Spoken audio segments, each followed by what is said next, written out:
Welcome to the Deep Dive, the show that gives you a shortcut to being truly well-informed. Today, we're plunging into something that's it's moving incredibly fast. Generative AI adoption. It really is phenomenal. Yeah, think about this. Nearly 40% of Americans are already using it at home, at work. Faster than PCs, faster than the internet in the early days. Exactly. Which, brings this massive question right to the forefront. What's the real economic impact going to be? So our mission today, it's not just about predictions. We want to go deeper. Right, beyond the hypotheticals. We're looking at actual real-world usage data. This comes from Microsoft Bing Copilot, a system lots of people are using. We want to figure out what work activities people are really using AI for, what the AI itself is doing in response, and ultimately, what does that tell us about jobs? About occupations. And this isn't just a small sample. We're talking insights from 200,000 conversations, all anonymized, of course. Okay, so to really get into this, we need to understand how they approached it. What exactly did this study look at, and what was the core distinction they made when analyzing all these chats? So the data set itself is pretty robust. As you said, 200,000 conversations. They were anonymized, privacy scrubbed, taken representatively over 9 months in 2024, just in the US. But the really key insight, the thing that unlocks a lot of this, is how they separated the user goal from the AI action. User goal versus AI action. Okay. The user goal is, what the person is trying to get done. What task are they asking for help with? The AI action is what the AI actually does in that conversation to provide that help. They aren't always the same thing. Can you give an example? That sounds a bit abstract. Sure. So imagine a user is trying to figure out how to print something. Their user goal, the task they want to accomplish, is categorized as something like to operate office equipment. Right. Makes sense. But what the AI does, its action, might be categorized as to train others to use equipment because it's giving instructions, guiding the user on how to print. Ah, okay. I see. The user wants to do it. The AI is teaching how to do it. Precisely. And understanding that separation is absolutely fundamental to interpreting their findings. Got it. And they used the ONET database to classify all these different goals and actions, right? Yeah. Why ONET, and specifically why intermediate work activities, IWS? Yeah, ONET is the standard, really comprehensive database of occupational information. They needed a way to categorize everything consistently. Choosing intermediate work activities, the IWAs, was, I think, a really smart analytical choice. There are about 332 of them. Okay. Which is much more manageable and, frankly, more meaningful than the 18,000 plus individual tasks listed in ONET. Many of those tasks are really specific or overlap quite a bit. So IWS give a clearer, less redundant picture. Exactly. It makes the analysis cleaner, more accurate, and you can generalize the findings across different jobs much more effectively. And then to sort of quantify the impact, they came up with this AI applicability score for different occupations. And that's not just based on how often people use AI for certain tasks. No, it's more nuanced. It includes usage frequency, sure, but it's also weighted by task success. They measured that using both explicit user feedback like thumbs up, thumbs down, and also an LLM classifier. An AI judging an AI. Sort of, yeah. An AI model trained to determine if the conversation suggests the task was completed successfully. And the score also accounts for the scope of AI impact, how broadly the AI contributes to that work activity. It's quite comprehensive. Okay, that's a really solid foundation. So stepping back a bit, what are the big macro trends? Looking at the broadest categories, the generalized work activities or GWAs, where is AI not showing up much? Well, probably unsurprisingly, the areas where these AI chatbots are, let's say, ill-suited right now align mostly with physical work. Like manual labor. Pretty much. Right. Things like handling and moving objects, performing general physical activities, also tasks involving monitoring physical processes like monitoring processes or controlling equipment, controlling machines. These activities just don't appear very often in the Copilot data compared to how common they are in the overall workforce. Right. No surprise AI isn't, lifting boxes or driving tractors yet. But the flip side is where it gets really interesting. Where is AI being used more than you'd expect based on the average job?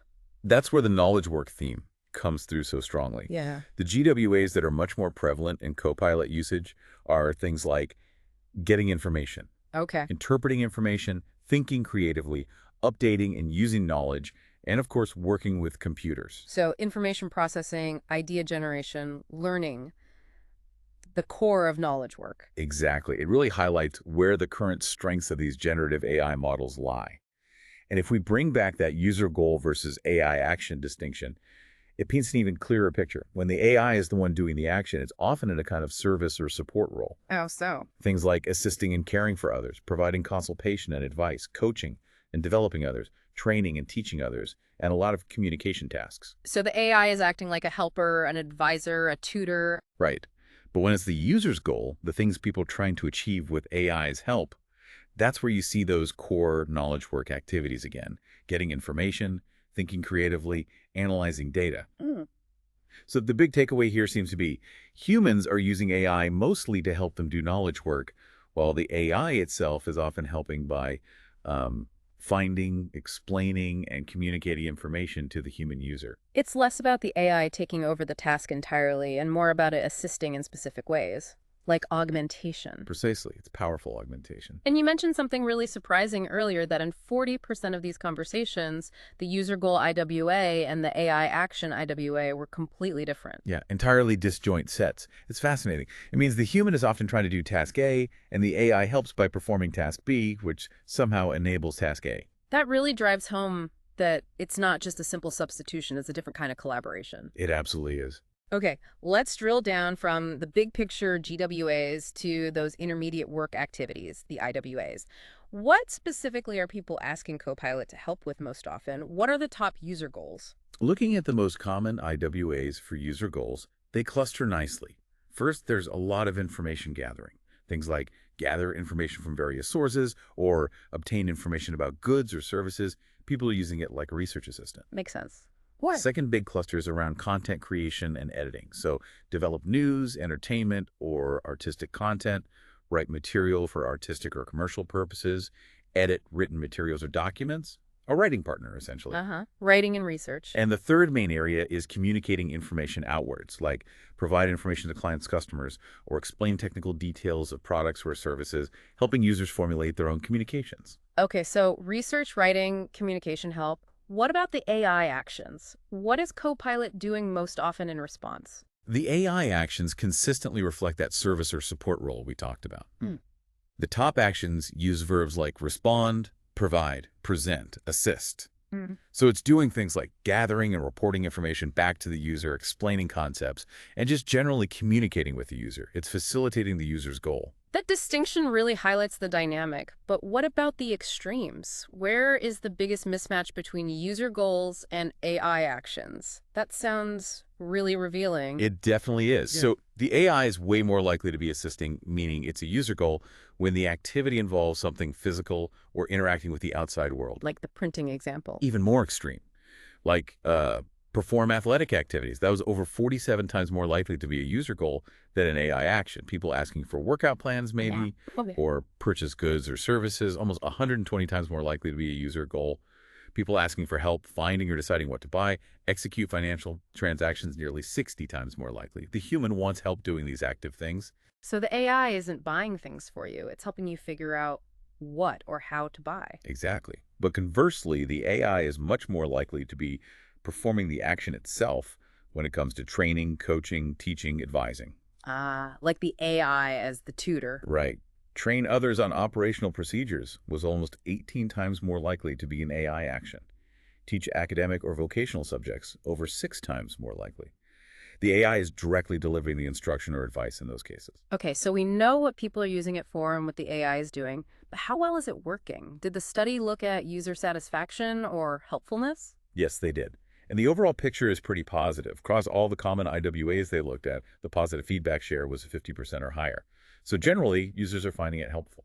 Where are they finding it most helpful? Satisfaction was highest for tasks involving writing and editing text.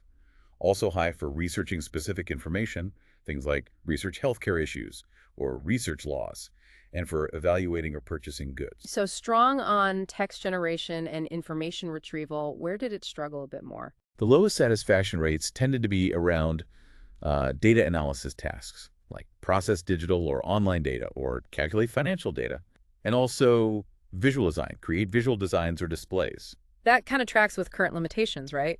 Math and complex visual generation can still be tricky for LLMs. It does. It suggests Copilot, at least in this time frame, was better at the writing and research parts of knowledge work than the heavy analysis or visual creation parts.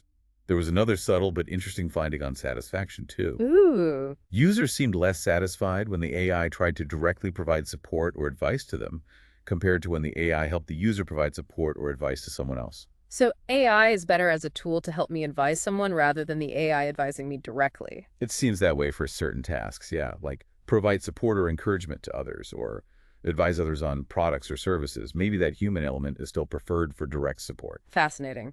And what about the scope of impact? How much of a task does the AI actually handle? Interestingly, the AI consistently showed a lower scope of impact when it was performing the action directly, compared to when it was assisting a user. So when it assists, it might touch more parts of the user's overall task. Potentially. And what's really interesting is that people seem to gravitate towards using LLMs for tasks where the AI can have the broadest impact, even if its success rate on completing every single part isn't perfect. They're leveraging its breadth. Okay, this brings us to the big one, jobs. What does all this mean for actual occupations? Based on this real-world usage, which jobs have the highest AI applicability? Right, the million-dollar question. The study found that occupations with the highest AI applicability scores are heavily concentrated in knowledge work and roles that are very communication-focused. Any specific examples jump out? Definitely. Interpreters and translators had a huge overlap. Something like 98% of their work activities matched frequent co-pilot tasks. That's remarkable. Also high up, historians, writers, and authors make sense given the text and research focus, but also sales representatives of services and customer service representatives. Sales and customer service, that might surprise some people. It might initially, but think about how much of those jobs involves getting information, understanding needs, and communicating solutions or information back to people. That communicate information capability of AI is key there.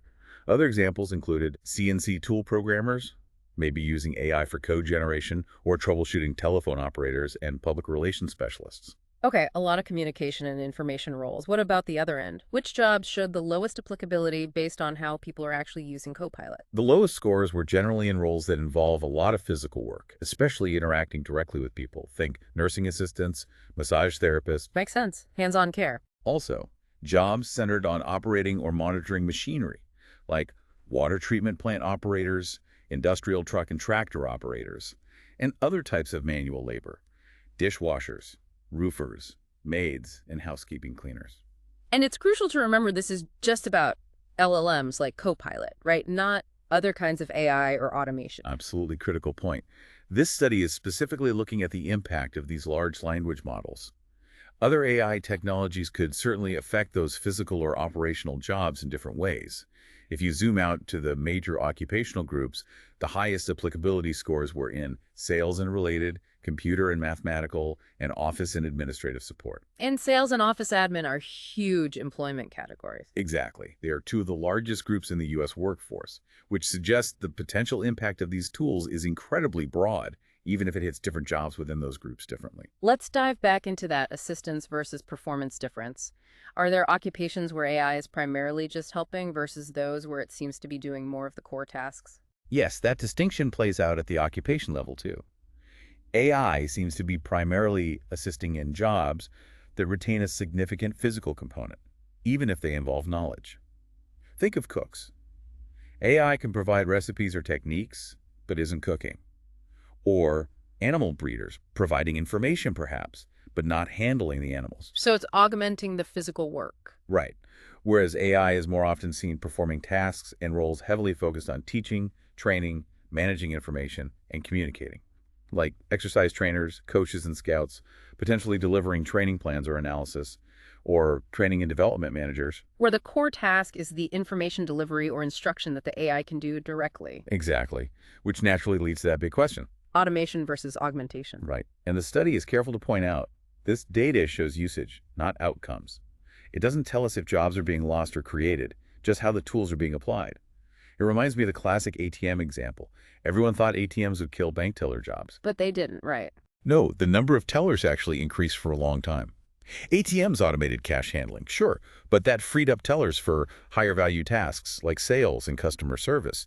And banks opened more branches because they were cheaper to run. So the capability to automate doesn't automatically equal job destruction. Jobs change, roles shift. Precisely. It shows how technology adoption can be much more complex than simple substitution. Okay, so we had this detailed picture from real-world usage. How does it stack up against some of the big predictions about AI's impact that we've heard over the last couple of years? Are they aligned? Actually, yes, quite strongly. The AI applicability score they developed in this study correlates really highly with previous estimates, particularly the E1 metric from that well-known Elando et al. Paper. The one that estimated tasks where LLMs could save 50% of the time. That's the one. The correlation was strong, like R-duo 0.73 at the occupation level, and even higher, R-duo 0.91 when grouped into major job categories. So, broadly speaking, the way people are actually using these tools lines up pretty well with where researchers predicted they could have a big impact. It does suggest those earlier projections, while based on potential capabilities, were largely pointing in the right direction. But were there any interesting differences? Places where this real-world data showed higher or lower applicability than predicted? Those outliers can be revealing. Yeah, there were a few. For instance, this study found higher applicability than some predictions for jobs like market research analysts and those CNC tool programmers we mentioned. Maybe the predictions underestimated how AI could help in specific analysis or coding-related tasks in those fields. Okay. On the other side, applicability seemed lower than predicted for roles like passenger attendants or school bus monitors. Why might that be? Could be a couple of things. Maybe the predictions overestimated how much of those jobs is purely information provision that AI could do. Or it could just be that people in those specific roles aren't represented as much in the Bing Copilot user data they sampled. That makes sense. What about connections to things like wages or education levels? Is AI impacting higher paid, higher education jobs more or less? That's where it gets quite interesting. They found only a very small positive correlation between AI applicability and wages. The employment-weighted correlation was just R below 0.07. So not a strong link. It's not just targeting high-wage jobs. Not strongly, no. There's huge variation. And remember, those high applicability categories like sales and office administrative support include many jobs that aren't necessarily high wage, but they employ a lot of people. That brings the average down. What about education? There's a clearer link there, but still with overlap. Occupations that typically require a bachelor's degree do tend to have higher AI applicability scores, on average, than those requiring less education. The average score for bachelor's degree jobs was around 0.27 compared to about 0.19 for jobs requiring less education. So a difference, but certainly not a complete separation. Knowledge workers with degrees are seeing more applicability, but it's definitely impacting roles across the educational spectrum. Okay, so wrapping this all up, this deep dive into how people are actually using Copilot gives us a much more, well, nuanced picture than just broad predictions. Heavily. It really highlights that crucial difference between the user's goal and the AI's action, showing AI often playing a support or communication role, especially in knowledge work. And it helps move us past simple automation doom narratives, showing more augmentation happening right now. Right, it's not just replacing tasks one-to-one. But, and this is a really important caveat, this is just a snapshot, from one specific, though popular, LLM during a specific period. Things are changing fast. Incredibly fast. Yes. AI isn't doing everything for any job yet. Even where it's applicable, the scope, how much of the task it covers, is often moderate. This will absolutely continue to evolve. So it leaves us with a lot to think about. And here's a final thought for you, our listener, to mull over. Given what we've learned today about how AI is currently being used, assisting with research, writing, communication, even coaching, what entirely new kinds of jobs that maybe don't even exist today, do you think might emerge in the next 5 or 10 years, built specifically around collaborating with these evolving AI capabilities? Thank you for joining us on this deep dive. We hope you feel a little more well-informed.